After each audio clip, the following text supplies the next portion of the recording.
오늘 같이 나눌 말씀은요, 에베소서 5장입니다. 22절에서 23절, 그리고 31절에서 33절입니다. 다 펼치셨으면 우선 5장 22절에서 23절 같이 봉독하겠습니다. 아내들이여 자기 남편에게 복종하기를 주께 하듯 하라. 이는 남편이 아내의 머리됨이 그리스도께서 교회의 머리됨과 같음이니 그가 바로 몸의 구주시니라. 건너뛰어서요. 31절에서 33절입니다. 같이 읽겠습니다. 그러므로 사람이 부모를 떠나 그의 아내와 합하여 그 둘이 한 육체가 될지니 이 비밀이 크도다. 나는 그리스도와 교회에 대하여 말하노라. 그러나 너희도 각각 자기 아내 사랑하기를 자신과 같이 하고 아내도 자기 남편을 존경하라. 에베소서 5장에 있는 말씀은 이제 사도 바울이 성령 충만한 삶이 어떠한 모습인지에 대해서 구체적으로 설명하는 그러한 구절로서 가장 먼저 이제 아내와 남편의 의무와 관계에 대해서 설명하고 있는 말씀입니다. 오늘은 제가 남편과 아내에 대해서 말씀을 드리고자 하는 것은 아니고요. 이 에베소서 5장을 보시면 남편과 아내를 마치 예수님과 성도 간의 이렇게 비유를 통해서 우리에게 설명해 줍니다. 그래서 오늘은 이스라엘의 결혼 풍습을 통해서 하나님께서 우리에게 주시는 교훈을 좀 살펴보려고 합니다. 성경에는 예수님과 그리스도인의 관계를 상징하는 용어들이 다양하게 표현되어 있습니다. 여러 가지가 있는데 그중에 몇 가지를 뽑아보면 첫 번째는 목자와 양입니다. 요한복음 10장 11절에 보면 예수님은 자신을 선한 목자라고 이렇게 표현을 하셨는데, 목자는 길 잃은 양을 찾고 그리고 양을 위해서 목숨을 버립니다. 그리고 양은 오직 그 목자의 음성을 듣고 쫓습니다. 그래서 여기서 우리에게 주는 의미는 예수님은 우리에게 보호자 되시고 인도자 되시고 돌보는 자라는 것을 우리에게 알려줍니다.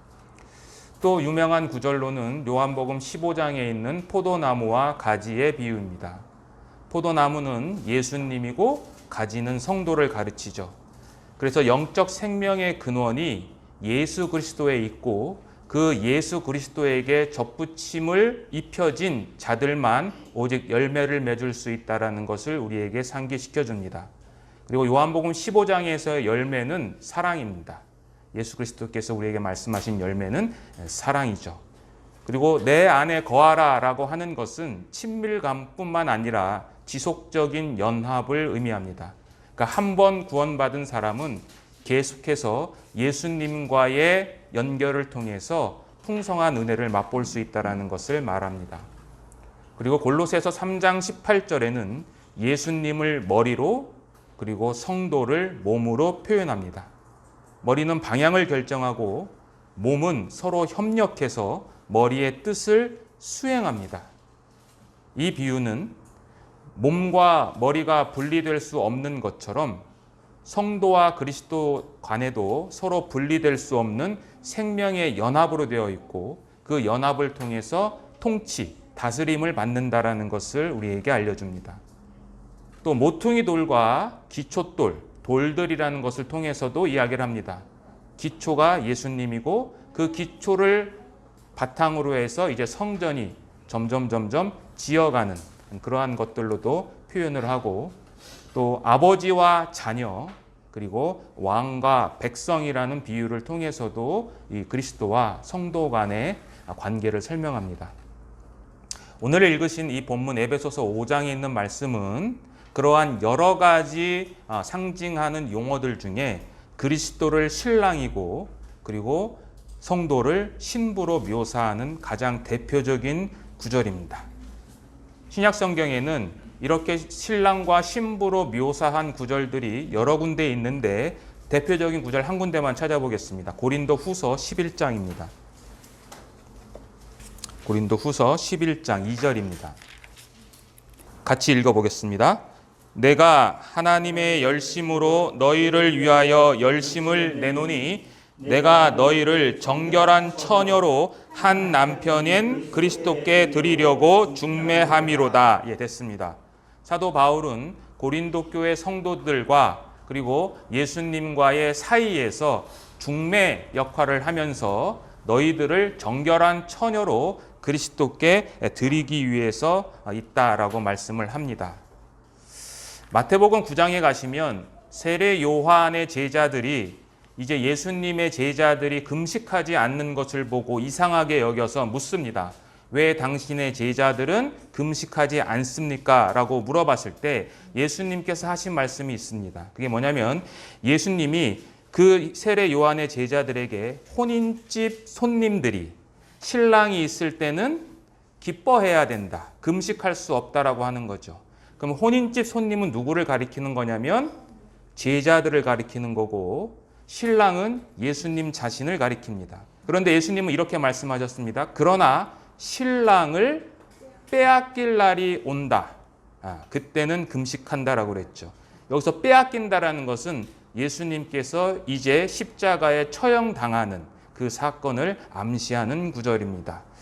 자, 이러한 여러 가지 성경 구절들이 있지만 대표적인 것들 중에 이 두 개만 제가 뽑았지만 요한계시록에 가서 보시면 요한계시록 19장과 그리고 22장에 보면 또 예수님과 이 성도들 간의 관계를 이렇게 신랑과 신부로 묘사하는 구절들이 많이 있습니다. 이러한 것들은 신약 성경에만 있는 것이 아니라 구약에도 기록되어 있습니다. 구약 성경에서 예수님은 신랑이시고 성도는 신부임을 명확히 예표하는 구절은 창세기 2장에 있습니다. 창세기 2장 한번 가보겠습니다. 창세기 2장 18절입니다. 여호와 하나님이 이르시되 사람이 혼자 사는 것이 좋지 아니하니 내가 그를 위하여 돕는 배필을 지으리라 하시니라. 여호와 하나님이 흙으로 각종 들짐승과 공중의 각종 새를 지으시고 아담이 무엇이라고 부르나 보시려고 그것들을 그에게로 이끌어 가시니 아담이 각 생물을 부르는 것이 곧 그 이름이 되었더라. 아담이 모든 가축과 공중의 새와 들의 모든 짐승에게 이름을 주니라. 아담이 돕는 배필이 없으므로 여호와 하나님이 아담을 깊이 잠들게 하시니 잠들매 그가 그 갈빗대 하나를 취하고 살로 대신 채우시고 여호와 하나님이 아담에게서 취하신 그 갈빗대로 여자를 만드시고 그를 아담에게로 이끌어 오시니 아담이 이르되 이는 내 뼈 중에 뼈요 살 중에 살이라. 이것을 남자에게서 취하였은즉 여자라 부르리라 하니라. 이러므로 남자가 부모를 떠나 그의 아내와 합하여 둘이 한 몸을 이룰지니라. 24절까지만 제가 읽었습니다. 대표적인 구절입니다. 구약 성경에서 예수님을 신랑으로 성도를 신부로 예표하는 구절입니다. 자, 하나님께서 모든 만물을 창조하시고 여섯째 날 사람을 창조하셨는데 먼저 아담을 창조하셨습니다. 근데 그 아담을 창조하시고 나서 하나님께서 말씀하신 첫 번째 말이 뭐냐면 사람이 독처하는 것이 좋지 못하다라고 합니다. 좋지 못하다. 창세기 1장에 보면 하나님께서 만물을 창조하실 때마다 좋았더라는 구절로 끝을 냅니다. 좋았더라는 표현은 토브라는 히브리어인데 이 좋지 못하다라는 뜻은 로토브입니다. 부정이죠. 그러니까 하나님이 지금 아담에게 돕는 배필인 하와를 만들어주시는 사건은 선하지 못하게 된 어떤 상태를 다시 선하게 회복시키는 사건이라는 것을 우리에게 얘기합니다. 자, 하나님이 아담을 이제 깊이 잠들게 하십니다. 우리가 지난번에 배웠죠? 신약 성경에서, 물론 구약 성경에서도 그렇지만 잠잔다라는 표현은 보통 죽음을 상징하죠. 자, 아담을 잠들게 하셨다는 것은 육신의 죽음도 의미합니다. 상징을 합니다. 그리고 하나님이 아담을 잠들게 하신 후에 그의 갈빗대로 여자를 만드셨고 예수님께서도 옆구리가 뚫려 죽음으로써 신부인 교회를 탄생케 했습니다. 자, 그런데 2장 24절을 한번 보시면은요. 자, 그렇게 하나님이 여자를 창조하신 다음에 어떻게 이야기를 하시냐면 이러므로 남자가 부모를 떠나 그의 아내와 합하여 둘이 한 몸을 이룰지다라고 합니다. 자, 여기서 남자는 누구를 가리킬까요? 아니, 문맥에서요. 예. 물론 상징적으로는 예수님을 말하지만 여기 문맥에서는요, 아담을 포함한 인류 전체의 모든 사람들을 다 가리키는 말입니다. 그런데 잘 생각해 보세요. 부모를 떠난다고 되어 있습니다. 자, 아담에게 부모가 있나요? 아담에게는 부모가 없습니다. 그런데 여기에서 굳이 이 결혼하는 장면을 이야기하면서 부모를 떠난다는 것은 여러분들이 방금 말씀하신 것처럼 예수 그리스도께서 떠나셨습니다. 누구의 품을요? 아버지 하나님 품을 떠나서 아담처럼 자신의 옆구리가 찔려서 하와를 탄생시킨 것처럼 예수 그리스도를 통해서 우리 신부인 그리스도인들이 탄생된 겁니다. 그러니까 여러분들 각자가 하나님 편에서 볼 때는 예수 그리스도의 신부라는 의미입니다. 예수 그리스도의 아내라는 의미죠. 그래서 에베소서 5장 31절은 이 창세기 구절을 그대로 인용합니다. 5장 31절 한번 같이 읽어보겠습니다. 그러므로 사람이 부모를 떠나 그의 아내와 합하여 그 둘이 한 육체가 된다. 예. 에베소서 5장에서도 신랑과 신부, 남편과 아내를 묘사하면서 정확하게 창세기에 있는 그 구절을 동일하게 인용한다는 것은 이 창세기의 구절이 곧 에베소서에 있는 그 구절과 같은 의미를 담고 있다는 것을 강조하는 겁니다. 자, 에덴 동산은 인류의 최초 성전이었습니다. 하나님이 계시고 그리고 사람들이 그곳에서 하나님께 예배드릴 수 있는 최초의 성전 안에서 아담을 통해서 하와가 창조됐습니다. 하와는요, 여자는 살아있는 생명체로부터 창조된 피조물이에요. 아담은 어디서부터 창조됐죠? 흙에서 창조됐습니다. 그리고 모든 만물은 하나님이 말씀으로 창조하셨습니다. 오직 여자만 살아있는 생명체, 아담으로부터 창조된 피조물입니다. 그리스도 역시 동일합니다. 그리스도는 참 성전이시죠.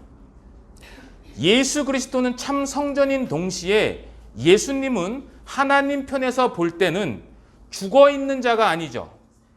영적으로 살아있는 자입니다. 모든 인간은 하나님 앞에 죽어 있는데 오직 하나님 앞에 살아있는 자, 그 예수 그리스도를 통해서 창조된 자가 누구라고요?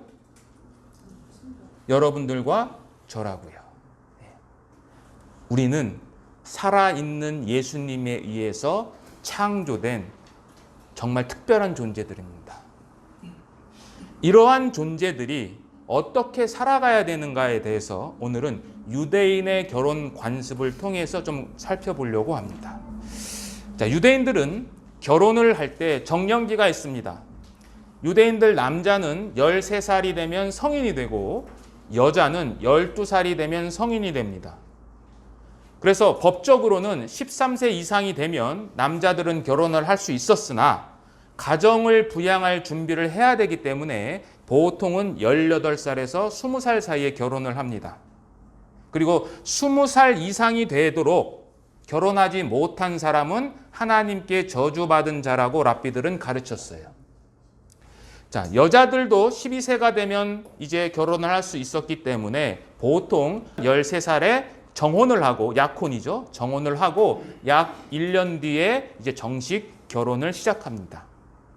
그래서 성경에 보면 요셉과 마리아가 나오죠.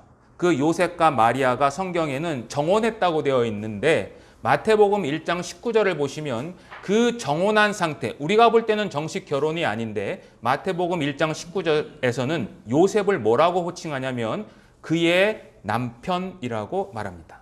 그러니까 법적으로는 이제 혼인 관계가 성립돼서 신랑과 신부가 된 거예요.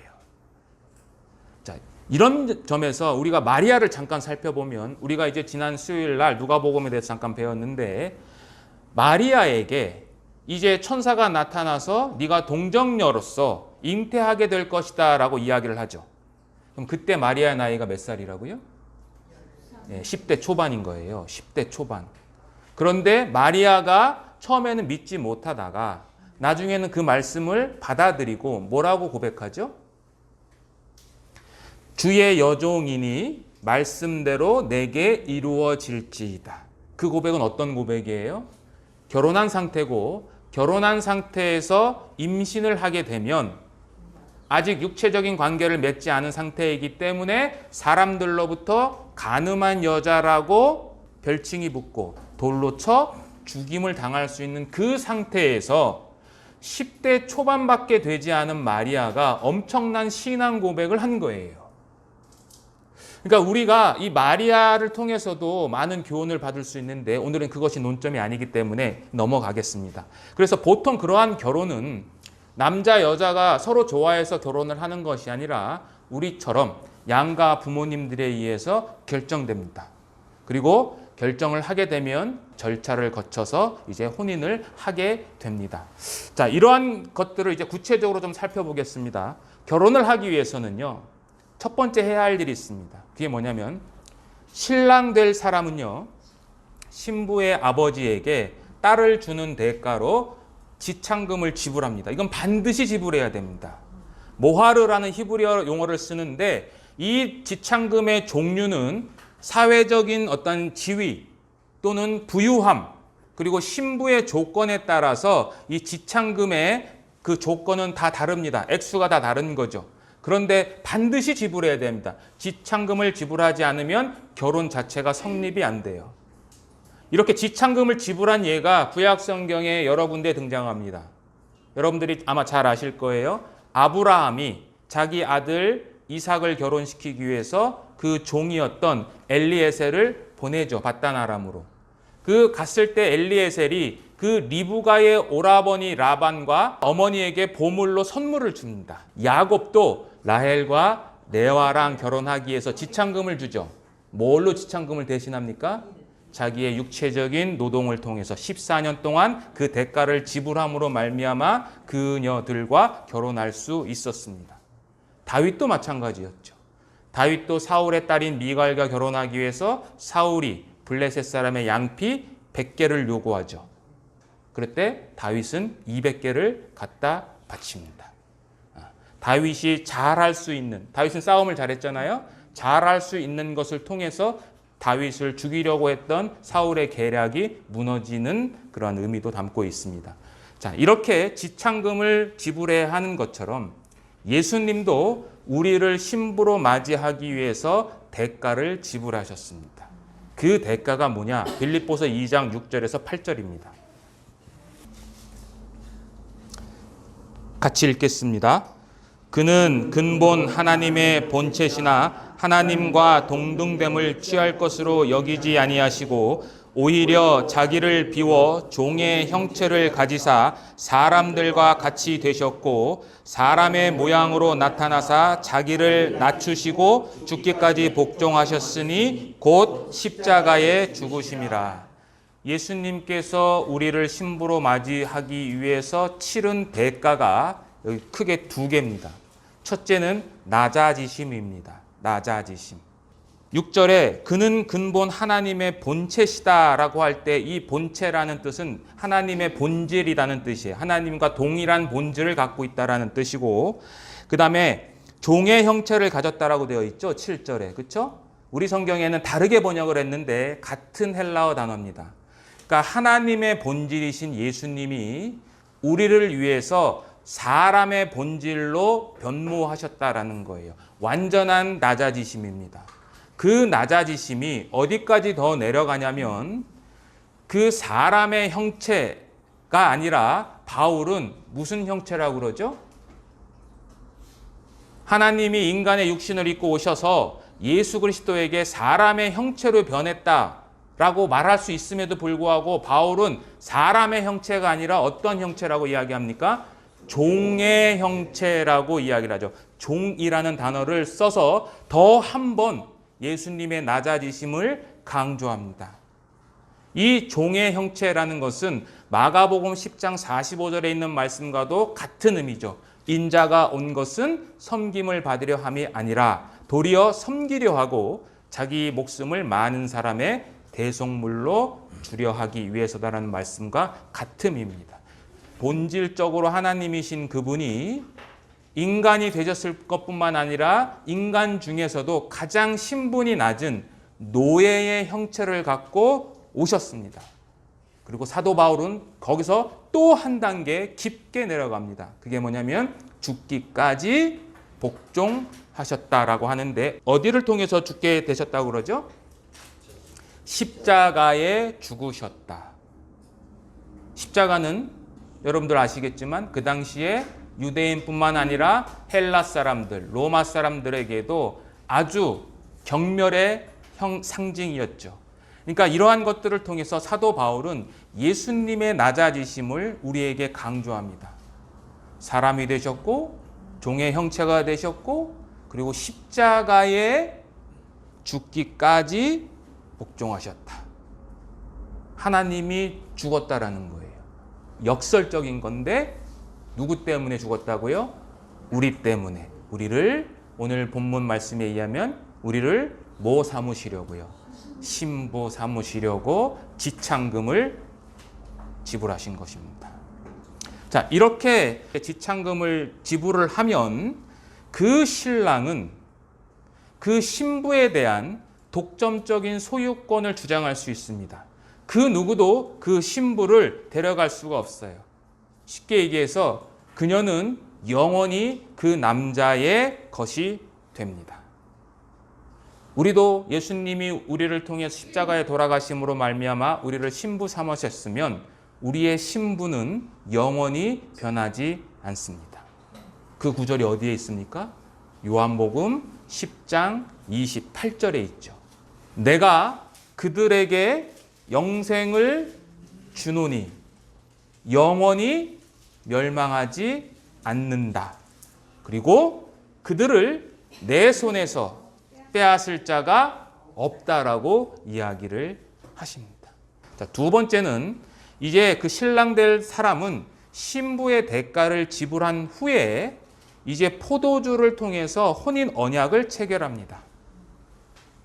신부의 부모가 신랑 될 남자가 주는 대가를 받으면 이제 그 처가가 될 사람들하고 이 식탁에 모입니다. 그래서 작은 연회가 벌어지는데 그 연회를 벌어질 때 가장 중요한 게 뭐냐면 그 남자, 신랑 될 사람이 그 여자의 잔에 포도주를 가득 부어줍니다. 그리고 그것을 마시라고 건네해요. 만약에 그 포도주를 마시지 않으면 나는 결혼을 거부한다라는 의미예요. 근데 포도주를 마시면 나는 당신과 결혼하겠다라는 것을 말하는 거죠. 그래서 남자는 그 포도주를 따라주면서 어떻게 이야기를 하냐면 나는 당신을 내 아내로 맞이하고 싶습니다. 라고 얘기하면서 이 포도주를 당신에게 따라줌으로 나는 당신을 위해 생명을 바칠 것을 다짐합니다. 라고 고백합니다. 그러니까 이 포도주는 단순히 그냥 축복의 잔이 아니라 이 남자가 그 여자, 신부될 사람에게 자기의 모든 것을 헌신하겠다는 헌신의 약속이에요. 동일하게 주님도 제자들에게 마지막 만찬에서 무엇을 마시라고 하죠? 예, 포도주를 마시라고 하면서 그 포도주가 뭐라고 그래요? 바로 내 피다라고 이야기를 하는 거죠. 그러니까 포도주를 마시라고 하는 것은 이제 새로운 언약 관계에 들어간다는 거죠. 그전에는 우리가 아담의 후손으로서 마귀와 함께 살고 있었던 잔데 예수 그리스도 자신의 보혈로 말미암아 우리를 신부 삼겠다라는 새로운 언약의 상징입니다. 쉽게 말씀드려서 이제 너희는 나의 영적인 신부가 되기를 원한다는 의미로 포도주를 건네신 겁니다. 요한복음 6장 한번 보시겠습니다. 53절입니다. 53절부터 55절입니다. 같이 읽겠습니다. 예수께서 이르시되 내가 진실로 진실로 너희에게 이르노니 인자의 살을 먹지 아니하고 인자의 피를 마시지 아니하면 너희 속에 생명이 없느니라. 내 살을 먹고 내 피를 마시는 자는 영생을 가졌고 마지막 날에 내가 그를 다시 살리리니 내 살은 참된 양식이요 내 피는 참된 음료로다. 예. 예수님의 보혈을 마시는 자는 예수님으로 인해서 생명을 얻게 되고 그리고 영원한 신부의 자격을 우리가 유지할 수 있다는 것을 또 보여줍니다. 자, 이렇게 포도주 언약식이 끝나면 이제 신랑은 신부를 데리러 오겠다라는 약속을 하고 떠납니다. 그래서 떠나서 자기 아버지의 집에 가서 신부를 위한 집을 짓습니다. 그래서 요한복음 14장에도 그렇게 되어 있죠. 요한복음 14장 한번 보겠습니다. 2절, 3절입니다. 내 아버지 집에 거할 곳이 많도다. 그렇지 않으면 너희에게 일렀으리라. 내가 너희를 위하여 거처를 예비하러 가노니 가서 너희를 위하여 거처를 예비하면 내가 다시 와서 너희를 내게로 영접하여 나 있는 곳에 너희도 있게 하리라. 정확히 이스라엘 결혼 풍습을 빗대어서 예수님께서 그 근심하는 제자들에게 위로의 말씀을 주시는 겁니다. 이렇게 다시 오는데 다시 오는 때는 아무도 모릅니다. 신랑 자신도 모릅니다. 왜냐하면 그 다시 가는 때는 오직 그 아버지만 결정할 수 있기 때문입니다. 그래서 예수님도 동일하게 우리에게 얘기하셨죠. 예수님 언제 오십니까? 제자들이 물어봤을 때 예수님이 뭐라 그래요? 예, 천사도 모르고 아들도 모르고 오직 아버지만 아신다라고 하면서 마태복음 25장 13절에는 그런즉 깨어 있으라. 언제 주님이 다시 올지 아무도 모른다라고 이야기를 하시는 거죠. 그래서 동일한 말씀이 데살로니가전서 5장 1절과 2절에도 있습니다. 한번 찾아볼까요? 데살로니가 전후서는 신약 성경에서 예수님의 재림을 가장 많이 인용하고 강조한 성경입니다. 그래서 여러분들 이 데살로니가전서를 읽으시면 매 장 끝마다 전부 다 재림과 관련된 단어와 내용들이 기록되어 있는데 5장 1절 한번 보겠습니다. 형제들아 때와 시기에 관하여는 너희에게 쓸 것이 없음은 주의 날이 밤에 도둑같이 이룰 줄을 너희 자신이 자세히 알기 때문이다. 네. 아무도 모릅니다. 예수님이 오실 날은 아무도 모릅니다. 그래서 이 신부된 자는 그리고 우리 그리스도인들은 그 신랑이 예수 그리스도가 언제 올지 모르므로 늘 깨어서 준비하고 있어야 된다는 것을 이야기하죠. 그럼 이 깨어있다는 것이 무엇일까? 이것은 제가 뒤쪽에 가서 다시 한번 여러분들에게 말씀을 드리도록 하겠습니다. 오늘 설교의 사실은 핵심은 어떻게 있는 것이 깨어있는가를 여러분들에게 말씀드리고 싶은 거예요. 자, 그리고 나서 이제 예비 신랑은 떠나기 전에 마지막으로 그 청혼을 승낙한 신부에게 선물을 줍니다. 그래서 보통은 보석이나 값비싼 옷 또는 향유를 이렇게 주었습니다. 이 선물의 의미는 뭐냐면 신랑의 입장에서는요. 지금은 약혼이잖아요. 물론 법적으로는 남편과 아내가 됐지만 정혼 기간이 보통 1년에서 2년 정도 걸리기 때문에 그동안에 나를 잊지 말라라는 의미로 그 선물을 주는 거예요. 나를 기억해 달라고. 그리고 신부는 그 선물을 소유하고 있잖아요. 그 소유하면서 신랑이 반드시 자신을 데리러 올 것이라는 믿음을 지킴으로 위안을 받았어요. 그러니까 서로에게 이 선물은 큰 의미를 담고 있던 거죠. 예수님도 거처를 예비하러 가시기 전에 우리에게 주신 선물이 있습니다. 그게 뭐예요? 성령입니다. 성령님을 우리에게 선물로 주셨습니다. 요한복음 14장 16절에 보면 내가 아버지께 구하겠으니 그가 또 다른 보혜사를 너희에게 주사 영원토록 너희와 함께 있게 하겠다라고 하죠.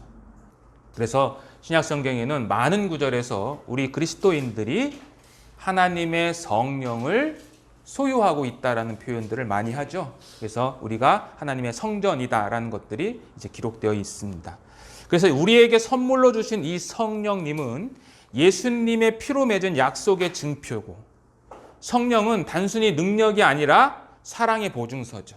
그래서 우리는 이 성령님을 생각할 때마다 누구를 기억해야 되는 거예요?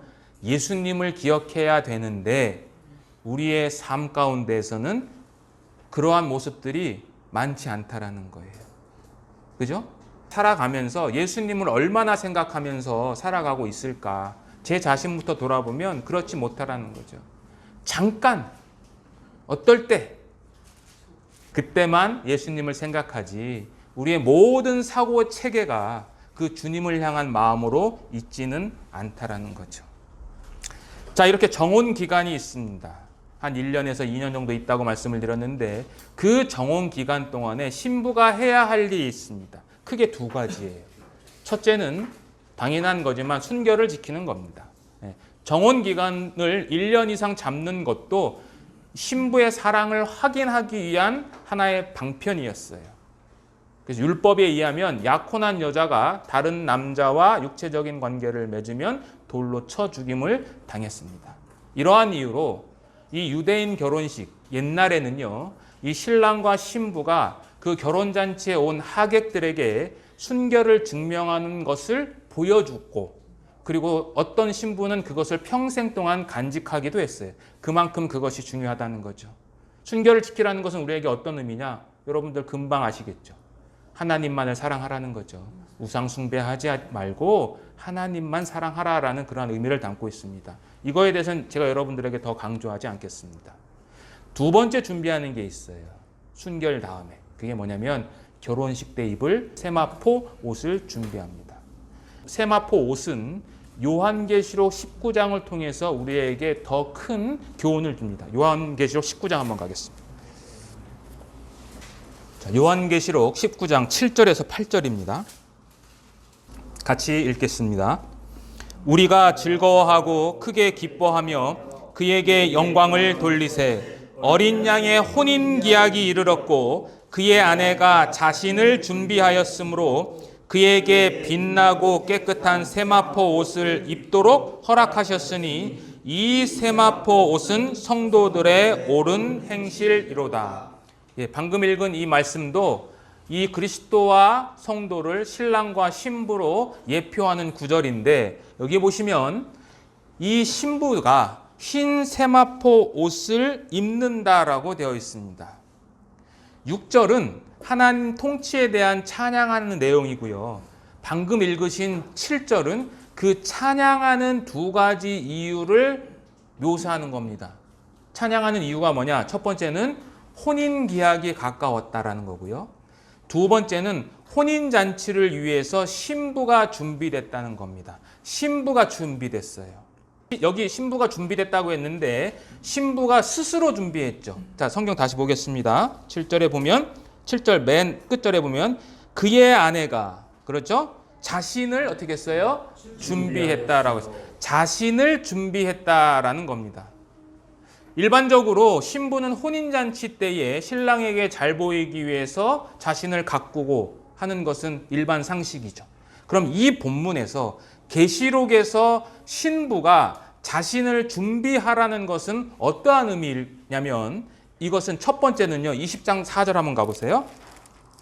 20장 4절에 보면 또 내가 보자들을 보니 거기 앉은 자들이 있어 심판하는 권세를 받았더라. 또 내가 보니 예수를 증언함과 하나님의 말씀 때문에 목배임을 당한 자들의 영혼들과, 그 다음에 같이 읽겠습니다.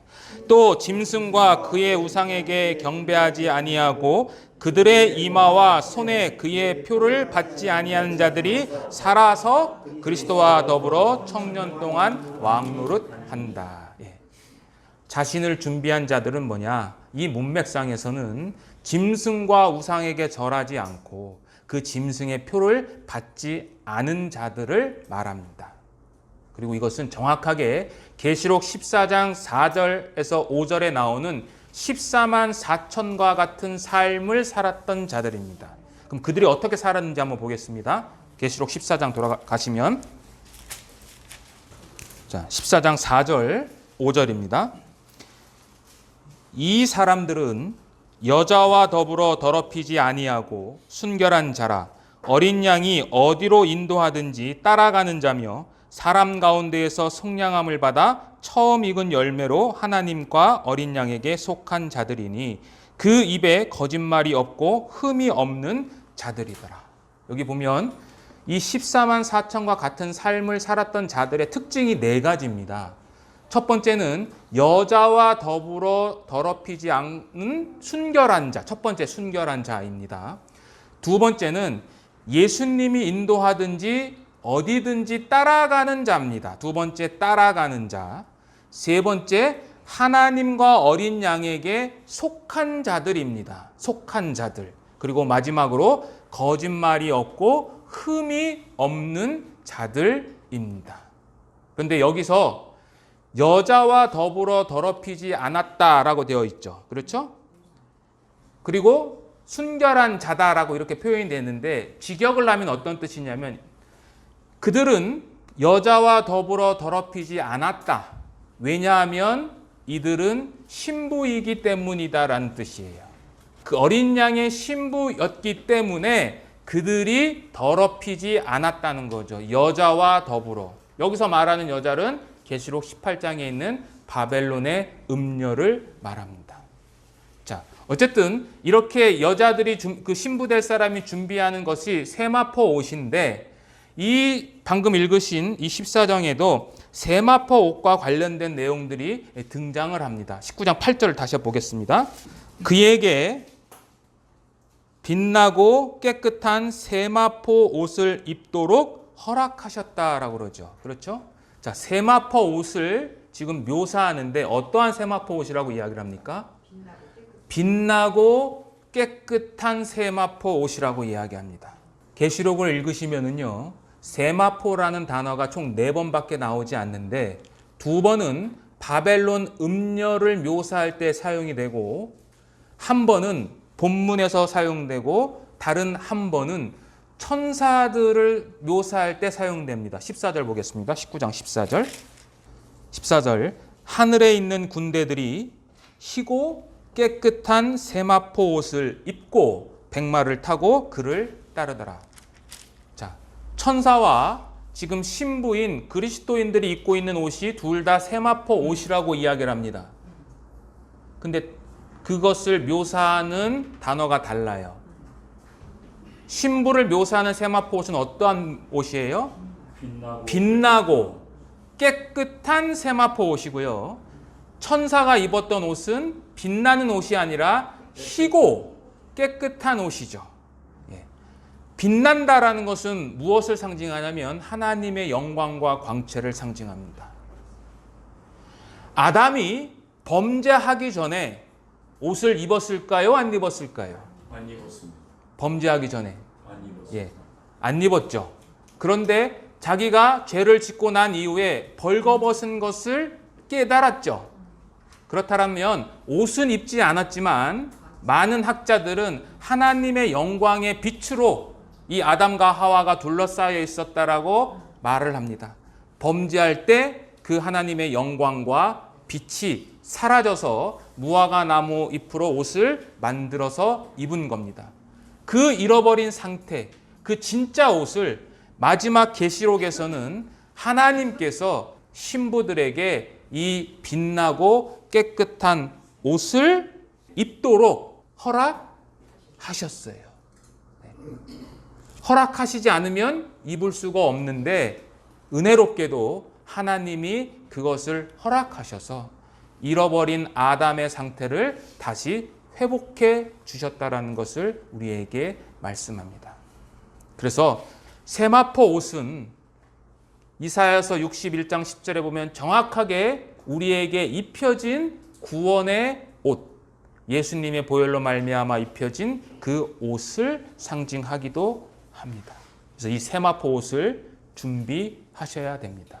근데 그 준비는 내가 하는 것이기도 하지만 동시에 하나님께서 그것을 준비하셔서 우리에게 입혀 주실 것입니다. 자, 그럼 마지막입니다. 신부가 준비할 것. 마지막은 마태복음 25장에 있는 열처녀의 비유를 통해서 우리가 그럼 깨어서 무엇을 준비해야 되는지를 좀 살펴보도록 하겠습니다. 마태복음 25장입니다. 자, 마태복음 25장 1절부터 13절인데 다 읽지는 않겠습니다. 이것은 열처녀의 비유라고 하는 예수님의 말씀입니다. 자, 여기 보면 1절에 보면 이 열 처녀의 비유는 정확하게 이스라엘의 결혼 풍습을 통해서 예수님의 재림과 그를 맞이하는 교회를 위한 말씀입니다.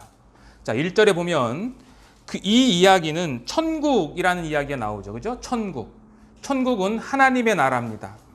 그래서 이 비유는 천국과 신랑 되신 예수님에 관한 비유이고요.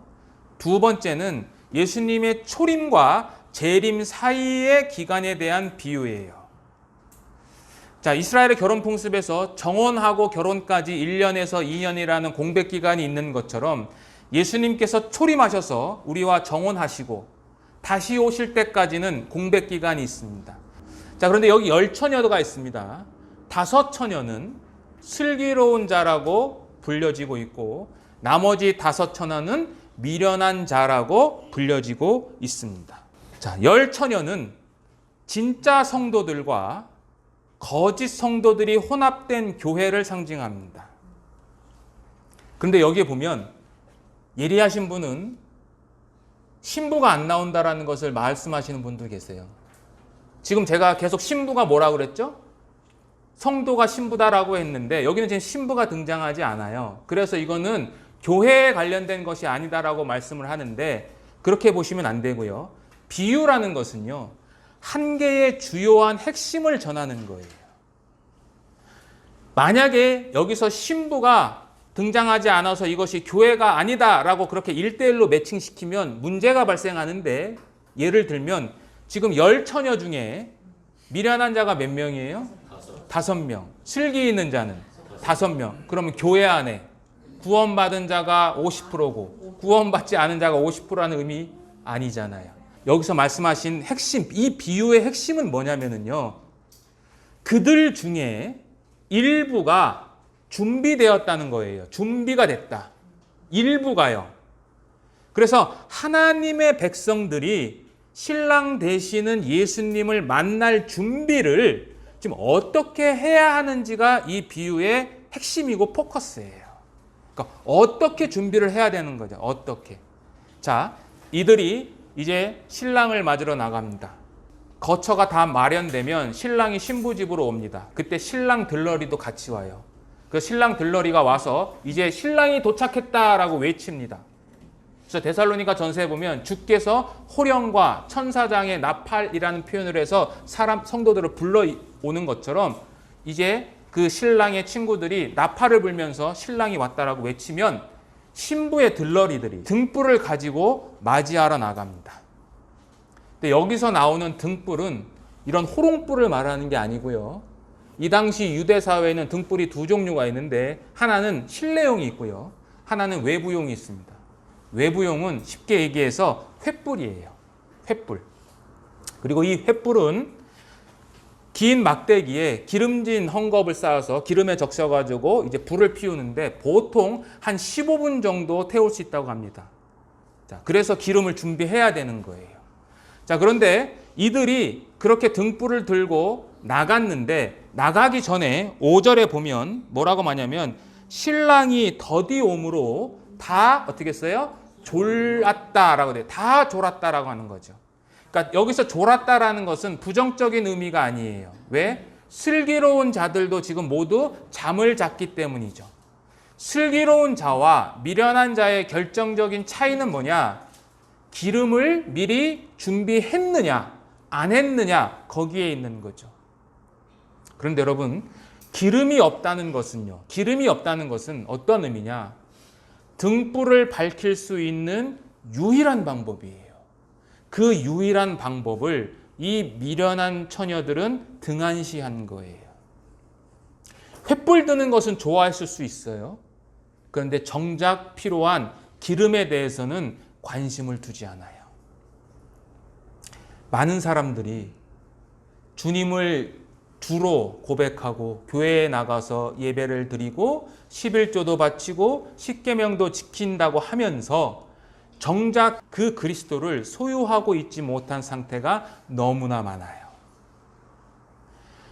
미련한 처녀들이 또 미련한 거는 뭐냐면 등불을 밝힐 수 있는 그 유일한 동력, 기름을 지금 신랑이 왔을 때 슬기로운 자들에게 어떻게 이야기해요?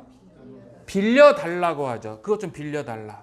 그러니까 그 미련한 여자들은 마지막 순간에요. 지금 마지막 순간이잖아요. 그 마지막 순간에 그 기름을 빌릴 수 있다고 생각한 거예요. 마지막 순간이에요. 많은 사람들이 지금 예수님을 영접하시고 구원을 받으셔야 된다라고 하면 뭐라고 하냐? 지금은 아니야.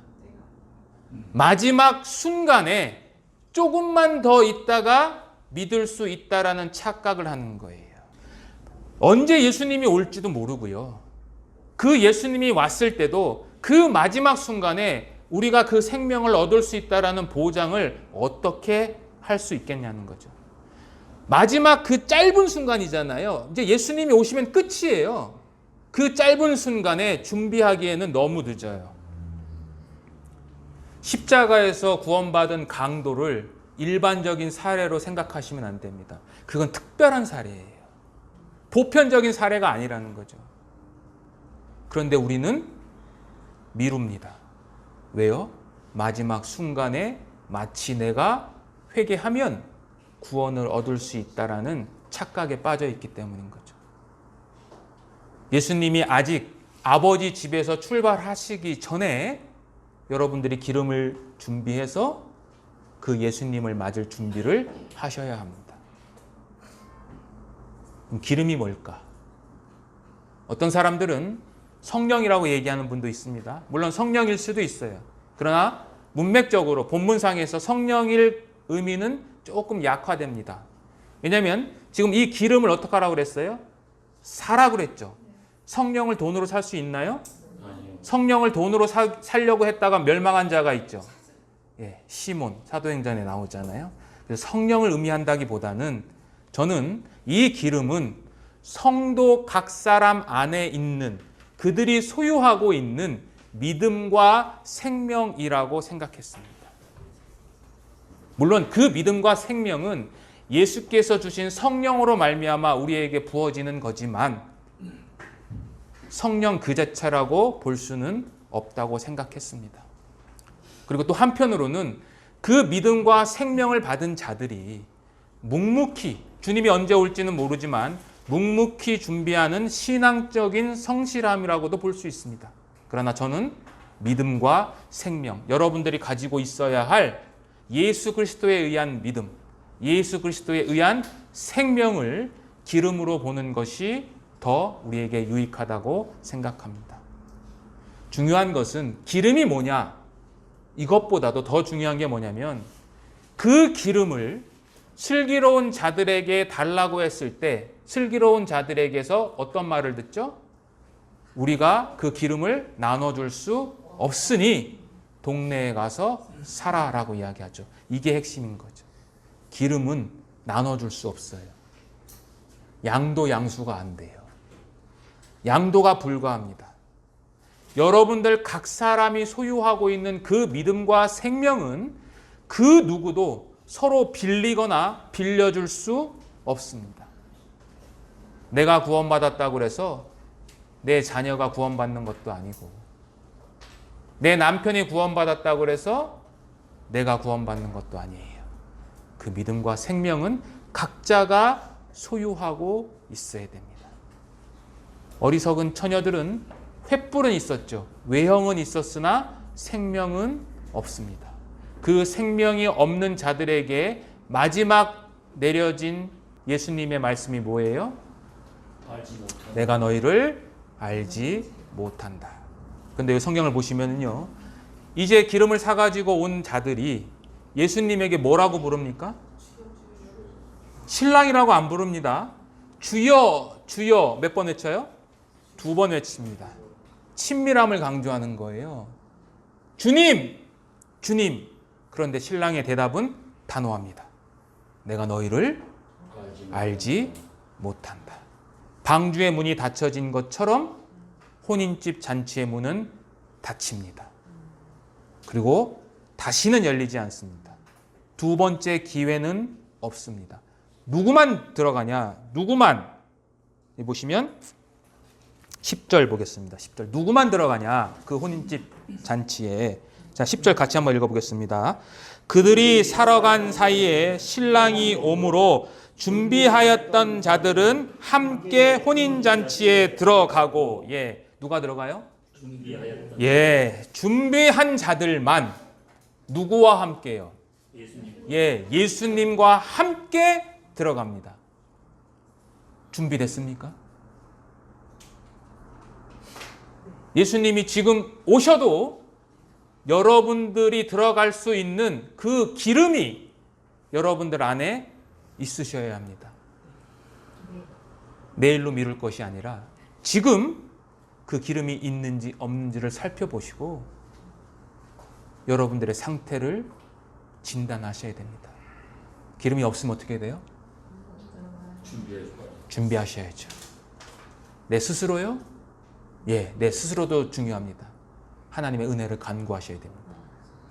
그분의 은혜가 여러분들 심령 안에 뿌리 박혀지도록 여러분들이 기도하셔야 됩니다. 언제까지 머문머문하시나요? 언제까지? 지금이 바로 구원을 얻을 날입니다. 유일한 날입니다. 다시 문이 닫히면 열 수 없습니다. 자, 결혼식 밤에 됩니다. 예수님 밤중에 오세요. 우리가 알지 못할 때 오십니다. 그때 우리 모두가 횃불을 들고 예수님 앞에 마중 나가서 그분의 길을 밝힐 수 있는 기름이 가득한 횃불 든 자들이 되기를 주님의 이름으로 축원드립니다. 기도하겠습니다.